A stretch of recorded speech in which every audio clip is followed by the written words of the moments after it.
Indian premier লিগে sunrise হায়দ্রাবাদের কাছে 6 উইকেটে হেরে 2 ম্যাচ বাকি থাকতেই শেষ হয়ে গেছে লখনৌ সুপার জায়ান্টের প্লে অফ খেলার সম্ভাবনা।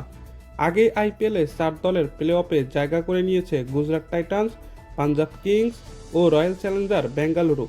শেষ দল হিসেবে লড়াই আছে কেবল মুম্বাই ইন্ডিয়ান্স ও মুস্তাফিজের দিল্লি ক্যাপিটালস। আইপিএলের মাঝপথে তারকা পেসার মুস্তাফিজুর রহমান দিল্লিতে যোগ দেয় বাংলাদেশের ক্রিকেট ভক্তদের মাঝে এখন এই লড়াই নিয়ে আছে বাড়তি আগ্রহ।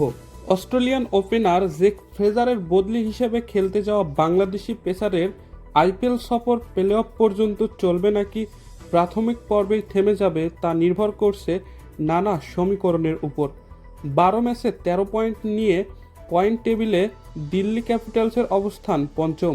মুস্তাফিজের দলের নেট রান রেট 1.15 সব দিক থেকে পিছিয়ে থেকে মুম্বাইয়ের ওয়াংখেড়েতে আগামী বুধবার স্বাগতিকদের মুখোমুখি হবে দিল্লি। ম্যাচে হারলেই বিদায় নিশ্চিত হয়ে যাবে মুস্তাফিজদের। তবে যদি দিল্লি জয় পায় তাহলে শেষ ম্যাচ পর্যন্ত অপেক্ষা করতে হবে দর্শকদের। দুই দলেরই শেষ ম্যাচে প্রতিপক্ষ পাঞ্জাব।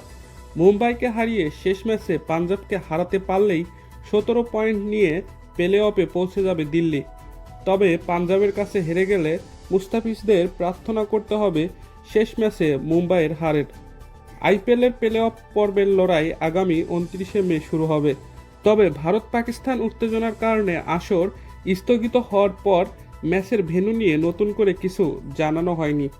দর্শক, এই ছিল আজকের ভিডিও। আপনার কি মনে হয় দিল্লি ক্যাপিটালস প্লে অফ পর্যন্ত পৌঁছাতে পারবে তা কমেন্ট করে জানিয়ে দিন। নিত্য নতুন খেলার সংবাদ সবার আগে পাওয়ার জন্য আমাদের এই চ্যানেলটিকে সাবস্ক্রাইব করে রাখুন।